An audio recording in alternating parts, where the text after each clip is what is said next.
성경은 크게 두 가지로 구분되지요.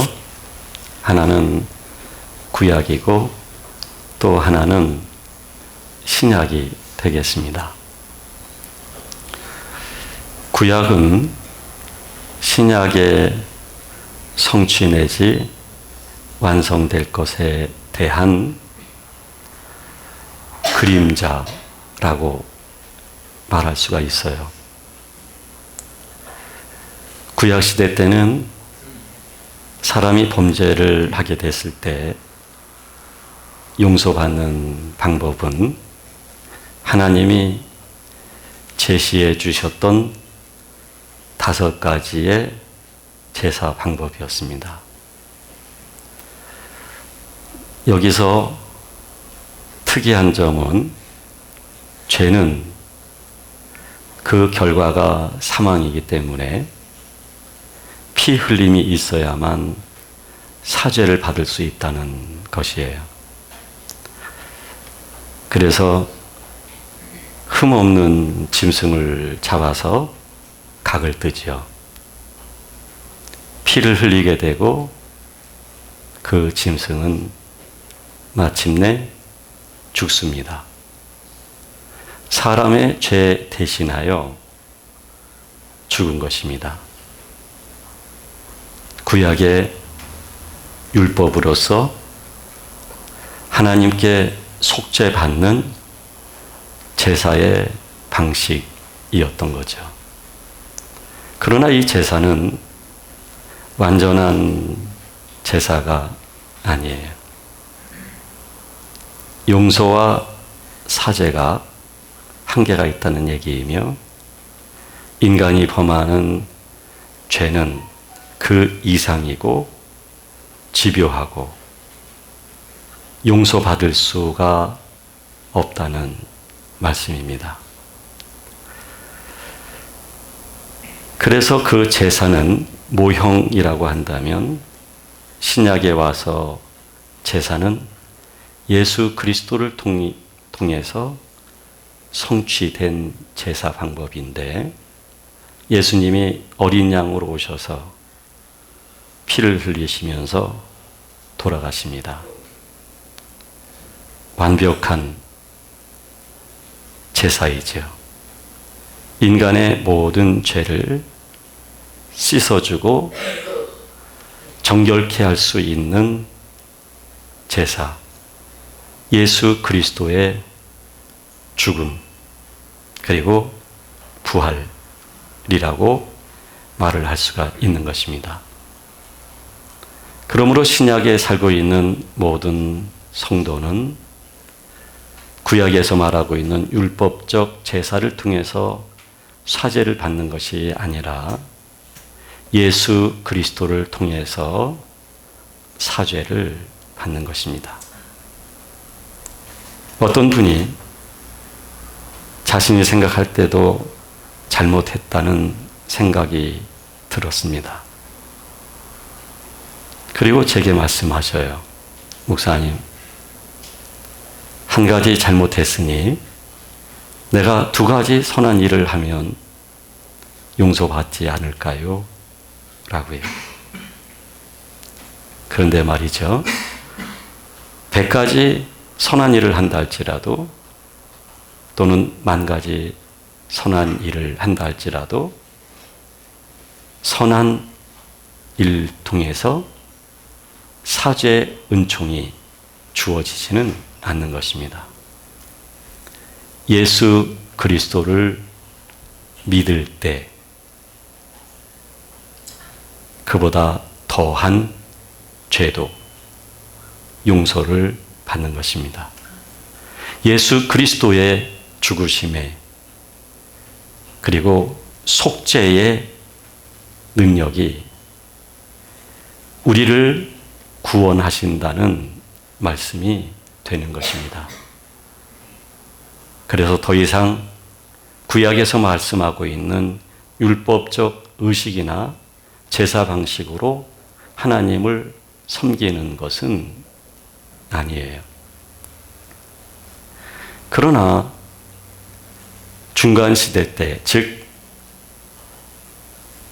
구약에서 신약으로 연결되어지는 그 시대, 예수님이 오셨던 그 시대, 그리고 그 직후를 가리켜서 중간시대라고 말을 할 수 있다고 한다면, 이때에 율법을 신봉했던 유대교들은 자기 혼란에 빠졌던 것입니다.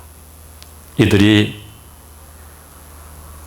예수 그리스도를 믿기보다는 율법적 행위로서, 율법적 제사로서, 의식으로서 자신들은 구원을 얻는다고 생각을 했던 것입니다. 그러므로 사도 바울이 이것을 엄하게 나무라고, 우리가 구원을 얻을 수 있는 것, 우리가 의로워질 수 있는 것은 율법의 행위로서가 아니라 그리스도를 믿는 믿음으로 의로워질 수 있다고 말을 했던 것입니다. 이것이 중간시대 또는 초대교회 당시에 교회가 교회의 본질을 공격받는, 소위 율법이라고 하는 종교성의 이단들의 문제였던 것입니다. 우리는 지금 믿음 생활을 하고 있어요. 예수 그리스도의 죽음은 우리의 사죄라고 하는 거기까지의 흘림의 유효가 있는 것이 아니라 우리를 거룩한 자리까지 초대하는 데에 그리스도의 죽음과 피 흘림의 유효성이 있는 것입니다.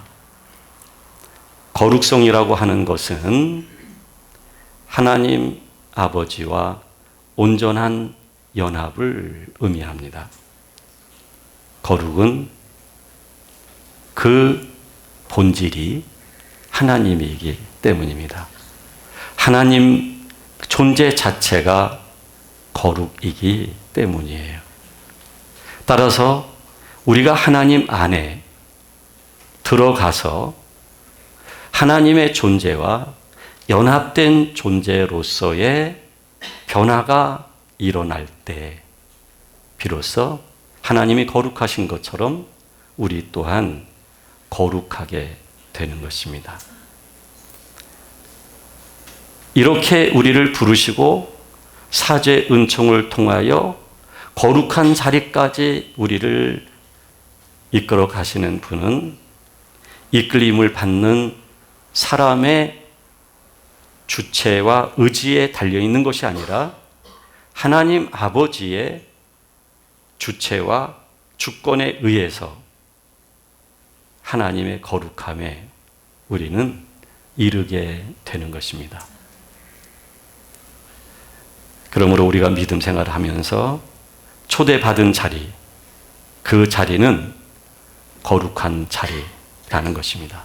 이 거룩이라는 말은 다른 말로 말한다면 구별됐다는 얘기입니다. 세상과 구별됐다는 얘기예요.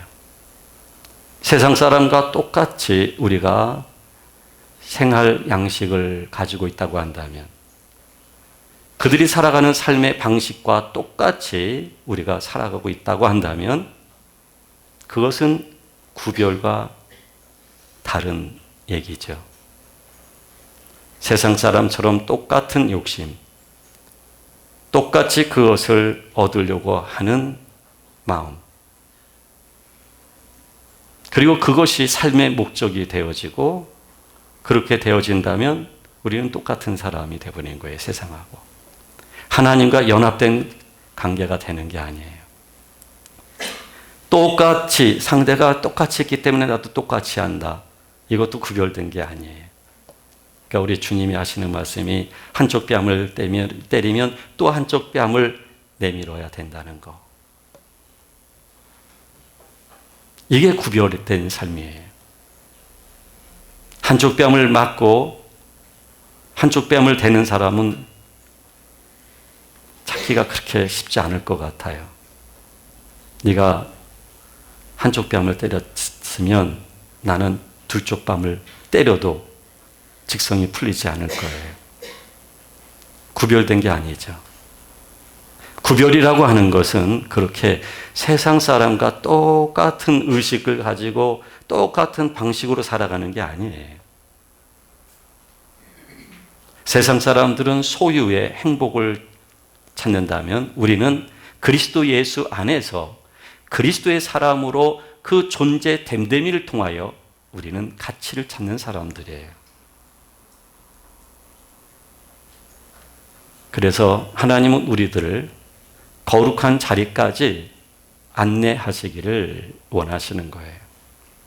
이 거룩한 자리까지 우리를 초대하신 분은 하나님이신데 그 초대에 우리가 이끌리게 되는 것은 우리 자의적인 것이 아니라 오늘 본문에서 말씀하고 있는 것처럼 성령님께서 이미 예레미야와 에스겔서에서 예언하고 있는 것처럼 내 법을 너희 마음에 두어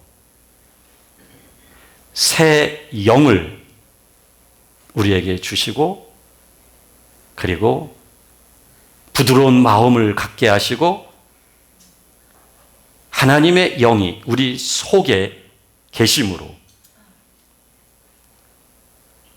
우리들로 하여금 그 하나님의 영이 함께하는 영에 속한 하나님의 자녀로서 그리고 우리 안에서 역사하시는 하나님의 영의 역사에 의하여 거룩한 자리까지 인도를 받아 그 자리에 들어가는 것을 의미하는 것입니다.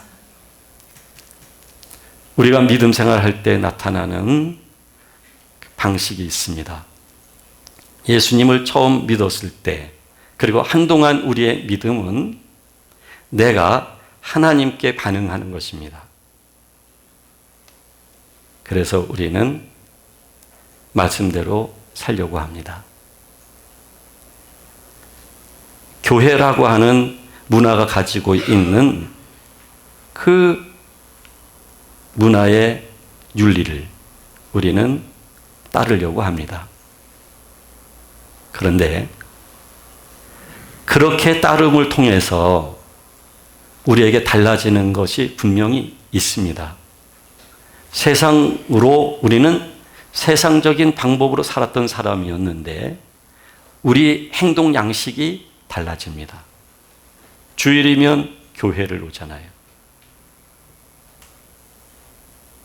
그리고 기도하고 그리고 성경의 가르침대로 적용하면서 살아요.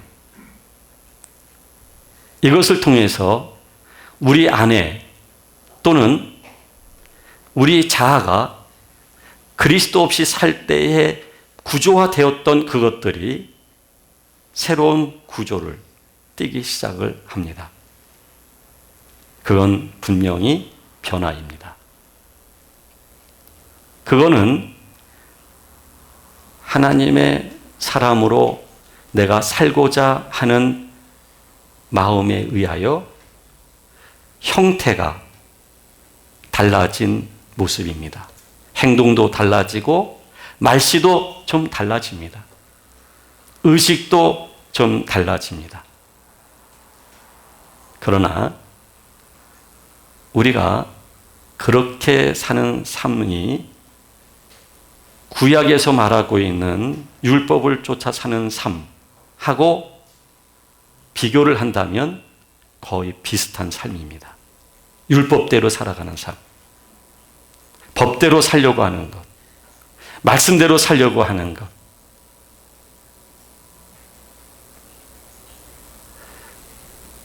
초대교회 때 율법과 할례를 복음을 대신하고 그 행위로 종교성은 있지만 그리스도가 없는 믿음을 믿음이라고 이들은 이해하면서 살았던 것처럼 우리가 그런 양상을 띌 수 있습니다. 그리고 그렇게 믿음을 추구하다 보면 이제 아프기 시작합니다. 한계가 있기 때문이에요. 사라지질 않는 거예요. 하나님을 믿는데 이 마음은 메말라 있어요. 하나님의 임재가 잘 모르겠어요. 하나님을 믿는데 성경에 대한 지식도 있고 어떻게 살아야 되는지 그 삶의 방향과 내용도 조금 안 듯하는데 그렇게 사라지질 않고 그래서 힘들어해요.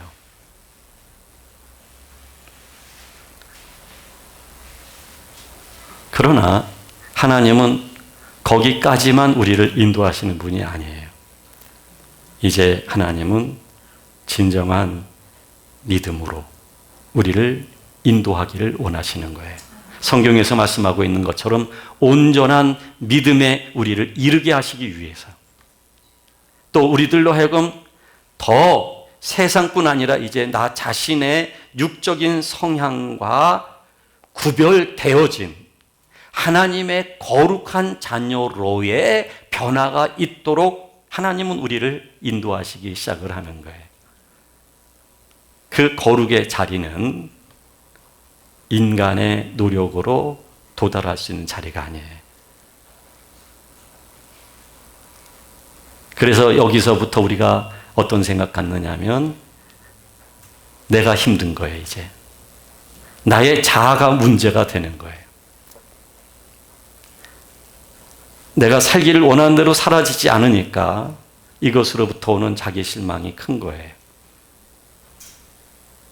그전에는 선생님도 하고 가르치기도 하고 왜 이렇게 살지 못하느냐 가족 식구들한테도 마구 그냥 강요를 하고 근데 어느 날부터 보니까 살지 못하고 있는 자기 자신의 모습을 보게 되는 거예요. 그리고 슬픈 거예요. 아, 이게 문제가 다른 사람이 아니라 내가 문제구나.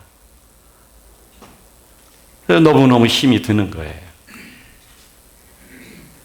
이제 우리는 뭐에 관심을 가져야 되냐면 예레미야와 에스겔이 한 예언의 말씀.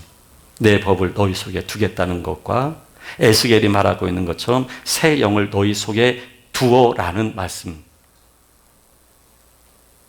예수 그리스도를 통해서 구속이 성취되었는데 성취되어진 그 구속이 바로 우리들 안에 적용되어서 내가 그리스도의 사람으로 정결하거나 거룩해지기 위해서 필요한 동력이 있어요.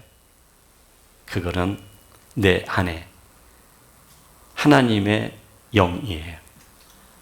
하나님의 영이 우리들로 하여금 거룩한 하나님의 자리까지 갈 수 있도록 이끄는 동력이 그 하나님의 영에게 있는 거예요.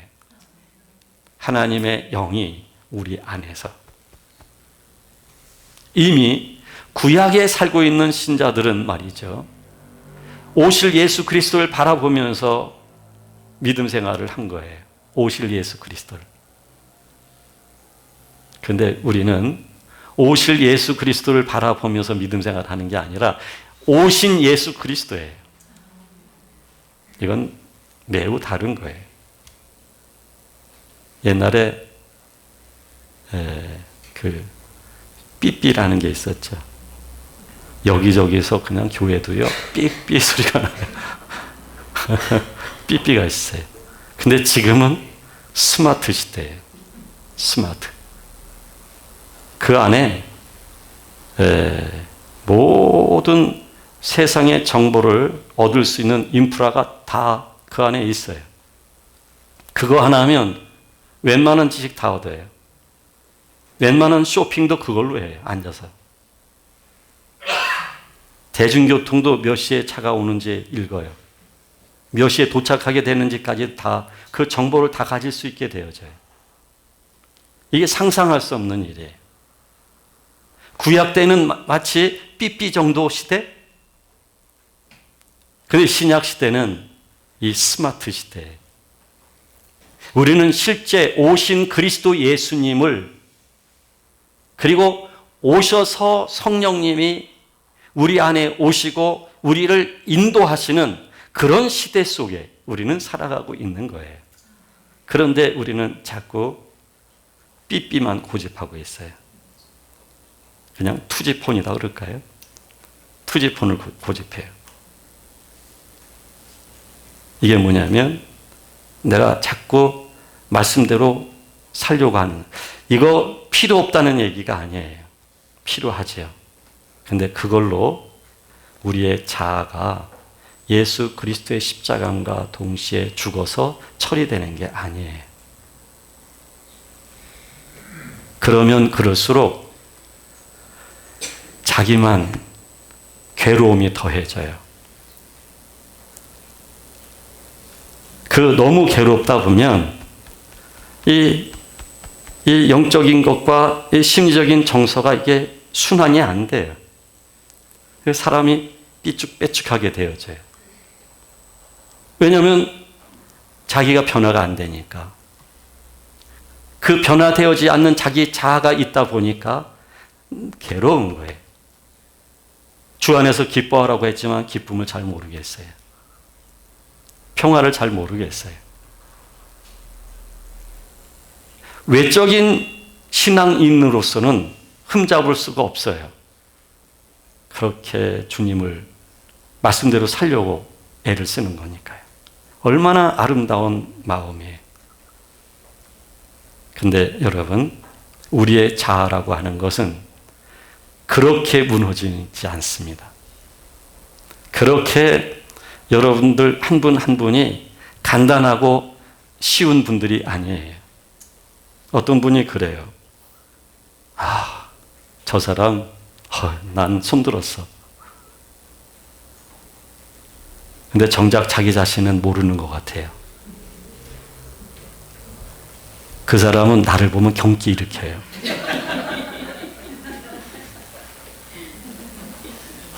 대단합니다, 우리가 이렇게 얌전하게 앉아 있어서 얌전한 것 같으죠? 한번 성이나 보세요. 물불을 가리지 않잖아요. 하나님도 화가 나 있을 땐 저쪽 좀 가 계세요. 그 화낸 것 보면 나중에 한번 돌이켜 보세요. 그 화낸 거 내가 정말 화낼 만한 일이었는지 참 우스워요. 그리고 가슴을 쳐요. 아이고. 그러면 다음엔 그러지 말아야 되는데 그보다 더 화낼 만한 이유가 아닌 것 같고 또 화를 내요. 이렇게 간단한 사람들이 아니에요, 우리가.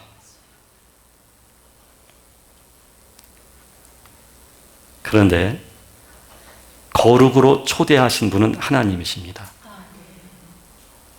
사람을 창조하시고 우주 만물을 창조하신 분이 하나님이시고 사람의 부패와 타락 이후 하나님이 그들을 부르셔서 의롭게 하시고 영화롭게 하시고 거룩한 자리까지 초대하신 분이 하나님이십니다.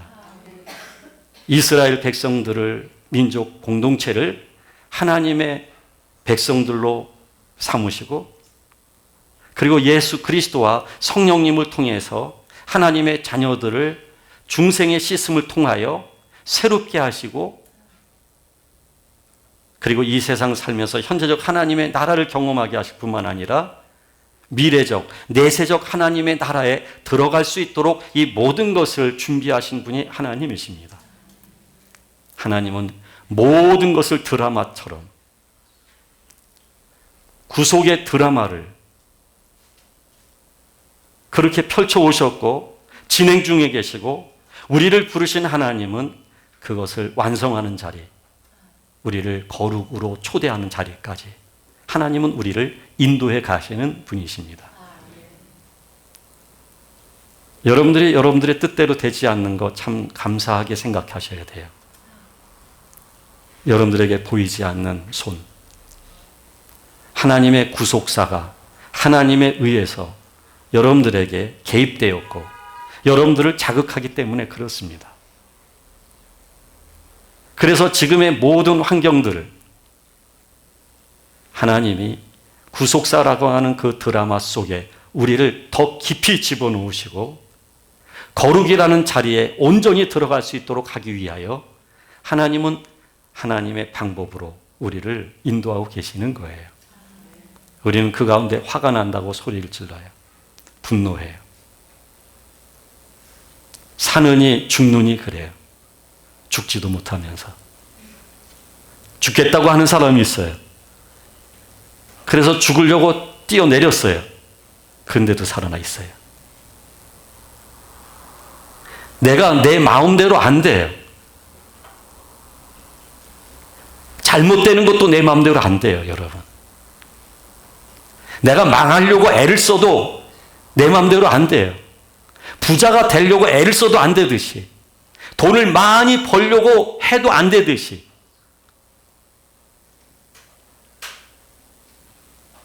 하나님은 이 과정 속에서 우리를 인도하고 계시는 거예요. 지금 우리들의 자아를 완전하게 어린 양으로 오셔서 완전한 제사를 통하여 우리를 구원하신 예수 그리스도, 그 예수 그리스도를 통해서 우리를 완전하게 변화시키시기 위하여 하나님은 인도하시는 거예요. 이 사실을 우리가 인정하지 못하는 한 우리 인생은 고달플 수밖에 없어요. 우리 인생은 하나도 행복한 게 없어요. 즐거운 게 없어요, 여러분. 그러나 이 자체가 인정이 되고 이 자체가 믿어지고 이 자체를 내가 받아들일 수 있게 되어지면 세상에 똑같은 환경이고 상황인데도 내 안에서부터 감동이 있어요. 모든 게 하나님의 은혜라는 게 믿어져요. 모든 게. 그래서 하나님이 그렇게 좋을 수가 없어요. 하나님만이 진리이심을 내가 고백하지 않을 수가 없어요. 그리고 하나님을 내가 사랑하지 않을 수가 없어요. 하나님께 나를 드리고 싶어요. 본래가 내가 나의 소유주가 아니라 하나님이라는 사실이 믿어지니까 소유주이신 하나님께 나를 드리고 싶어요. 그러니 여러분, 감동이 있죠? 나를 소유주이신 하나님께 드리고 싶지요? 자연스럽게 우리의 자아의 죽음이 감동 속에서 일어나는 거예요. 감동 속에서 우리의 의식이 바뀌고 우리 마음가짐이 바뀌기 시작해요. 우리의 가장 깊은 우리의 영혼이 성질상 그리고 신분으로서 하나님의 자녀가 가져야 될 성품들로 채워지기 시작을 해요. 이 자아철이라고 하는 이것은 인간이 스스로가 자신에게 변화를 주기 위하여 또는 하나님께 반응하면서 하나님의 거룩함에 의하여 변화되어져 가는 것이 아니라 하나님 아버지가 하시는 일에 대하여 우리가 인정하는 반응, 받아들이는 반응. 근데 그 반응은 본래 내가 원했던 반응이 아니에요. 내가 가지고 있었던 원하는 세상, 원하는 나가 따로 있어요. 근데 그것이 좌절되니까요. 하나님이 개입하셔서 그것을 무너뜨리시니까요. 나를 철저하게 무기력한 사람으로 하나님이 만들어 가시니까요. 여기서도 눈치를 못 채면 할 수 없어요. 그렇게 살다가 며칠 후 요단강 건너가 만나리 할 때 어느 목사님이 그러시더라고요. 개털 모자 쓴다. 부끄러운 구원을 얻는다는 뜻의 이야기죠. 그렇게 덕도 끼치지 못하고 자기 자신에게 엄청난 아픔 주고 자기와 가까운 사람들에게 고통을 주면서 살다가 죽음을 맞이하게 될 거예요. 그렇게 되면. 근데 대다수 하나님이 다루심을 시작을 하고 그 시간이 길어지면 길어질수록 조금씩 사람들은 인정하기 시작을 해요. 아, 하나님이 하시는 일이구나. 하나님이 구속사를 만드시고 이 모든 것을 성취하시고 완성해 가시듯이 하나님이 나를 그 구속사 안에서 거룩한 자리까지 이룰 수 있도록 하나님이 나를 이끌어 가시는구나. 그렇게 이끌림을 받으려면 내 것을 버려야 되거든요. 나의 자아가 죽어야 되는 거거든요. 근데 이 자아의 죽음이라는 것은 내가 죽일 수 있는 게 아니에요. 어떤 사람은 아유 이놈의 자아 언제 죽어 그래요. 이렇게 치면 이 안에 있는 자아도 아프다 그래요. 네? 나도 죽겠어요. 나도 죽는 방법을 모르겠어요. 그래서 하나님이 우리를 다루셔서요. 우리 안에서 하나님은 계속 역사하시고 우리 밖으로 환경과 상황과 사건과 사랑관계, 사업 등등 하나님이 하나하나 다 다루셔가지고 내가 손들게 만드시는 거예요. 내가 절망의 자리, 인생의 끝자락, 더 이상 갈 수 없는 밑바닥까지 떨어지면 거기서 진정한 믿음의 사람은 그냥 하나님 아버지를 바라보게 돼 있어요. 하나님 아버지를. 우리 어렸을 때 학교 갔다 와서 엄마 그러잖아요. 엄마가 뭐 해주시는 밥 이게 문제가 아니에요. 그냥 엄마로서 기쁜 거예요. 엄마. 왜? 나는 그 엄마의 아들이니까요. 그러니까 그 엄마만 계시면 돼요. 엄마가 안 계시면 가방 다 팽개쳐 놓고서 엄마 찾았다. 삼천리를 떠나요. 이 집 가고 저 집 가고. 우리 엄마 왔어요? 안 오셨어요? 우리 엄마 왔어요? 뭐 엄마 찾아서 뭐 그렇게 좋은 일이 있는 것도 아닌데 그냥 엄마면 좋은 거예요. 그러하듯이 그 절망의 자리에서 그 하나님 아버지를 그냥 내가 존재하는 사람으로서 존재의 본질이신 하나님을 바라보는 거예요. 하나님께 지금 내가 이런 자리까지 있는데 하나님 나를 구원해 주세요. 환경을 그렇게 좀 만들어 주세요. 돈 좀 벌게 해주세요. 건강하게 해주세요가 아니라 그게 더 이상 그 자리에서는 문제가 되지 않아요. 그거 포기하는 마음 생겨요. 그 자리에서는. 그러니까 바닥이에요. 끝자락이에요. 그러니까. 그리고 오직 내가 유일하게 숨 쉴 수 있는 나의 아버지 하나님을 그리워하며 그 하나님 아버지를 내가 바라는 거예요. 그때 하나님 아버지가 우리 안에서 더욱 영으로 충만하시고 생명이 넘치게 하시게 되면 나는 매우 사소한 것까지 지금 내가 망해서 이 끝자락까지 왔는데 이게 내가 고백이란 말을 해요. 그전에는 이건 저주야. 어떻게 이렇게 되는 일이 없어 어떻게. 나라는 사람의 운명은 왜 이러는 거야 도대체. 네? 우리 엄마 우리 아버지가 무슨 잘못을 했길래 이렇게 되는 거지 내가. 이런 얘기를 하는 거예요. 근데 이제는 그런 말 할 줄을 몰라요. 하나님의 은혜다. 이렇게 하나님이 나를 이끄셔서 이 자리까지 오게 하시지 않았다고 한다면 내가 어떻게 하나님 아버지를 알 수 있었으며 내가 은혜입니다라는 고백을 할 수 있었으며 내 안에 주의 생명에 의한 감동이 흐를 수 있었을까요? 라는 말이 나와요. 모든 게 환경은 그대로인데도 모든 게 감사해요. 참 감사해요. 밥 한 그릇에 김치 하나 놓고 때로는 찬물에 물 말아서 김치 얹어 놓고 먹고도 눈에서 눈물이 나요. 일용할 양식을 주신 하나님 감사합니다. 나를 빚으시고 만드시고 용서하시고 나를 새롭게 하신 하나님 감사합니다.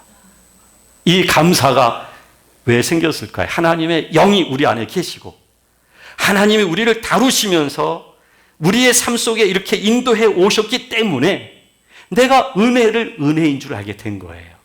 그러니 여러분 예전에는 나를 쳐서 복종시키고 내 자아를 처리시키고 싶어서 애를 썼는데도 안 돼서 고통스러웠는데 이제는 내가 자발적으로 나 자신을 드리게 되어져요. 내가 나의 소유가 더 이상 아니라는 걸 내가 알아요. 나를 그 은혜의 감동에 의해서 드려요.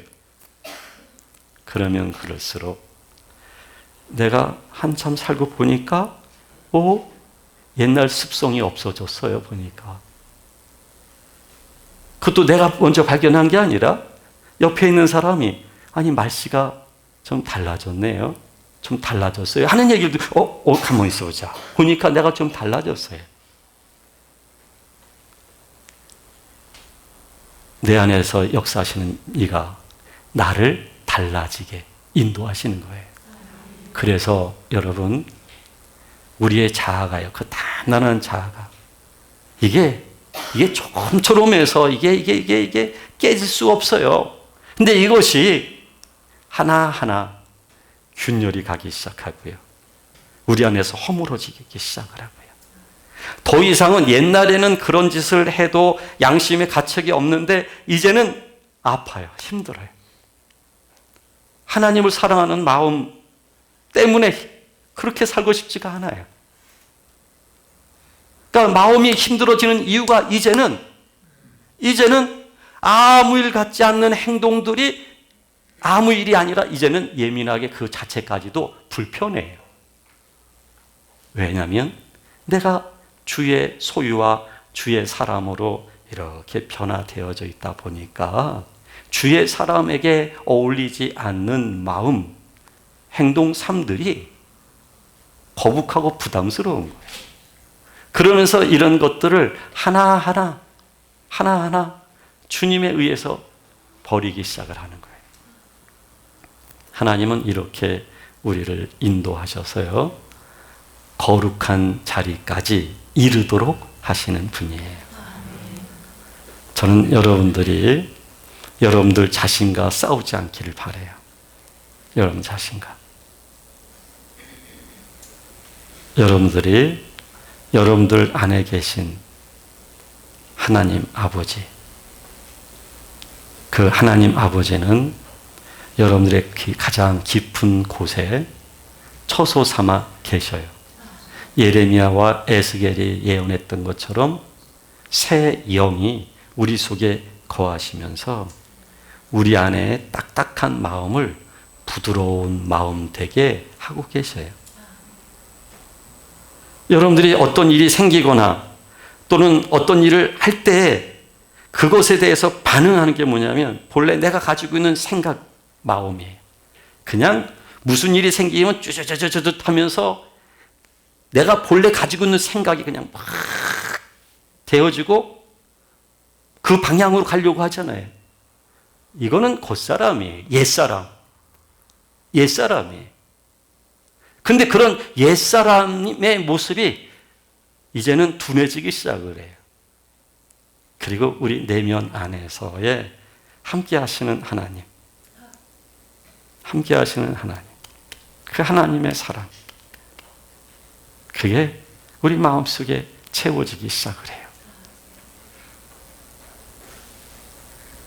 할렐루야. 그러니 여러분, 하나님 앞에서 항상 여러분들 자신을 드리도록 하셔요. 하나님 앞에서. 그것 외에는 우리가 살 길이 없어요. 여러분들이 지금 가지고 계신 소원이 있다 할지라도 그 소원이 여러분들에게 이루어졌다 가정을 해봐도 그게 여러분들을 만족하지 않을걸요. 허탈하고 공허할걸요. 그리고 그때 알 거예요. 아, 내가 원했던 건 진정 원하는 게 이게 아니었구나. 정말 내가 원하는 것은 하나님 아버지시구나. 그럴 거예요. 틀림없이 그래요. 따라서 하나님 아버지를 향한 마음과 그 하나님 아버지가 내 안에 함께 하심을 좀 더 깊은 내면을 들여다 보시면서 이게 보여져야 은혜와 그리고 생명과 감동이 흐르게 되어지고 그 감동이 있어야 내 자아가 예수 그리스도의 십자가에 의하여 죽음과 동시에 부활의 영광으로 의와 진리의 새 사람으로 변화되어져 가는 거예요. 굉장히 어떻게 보면 쉬운 얘기예요. 이런 은혜가 더욱 넘치기를 예수님의 이름으로 축원합니다. 기도하겠습니다.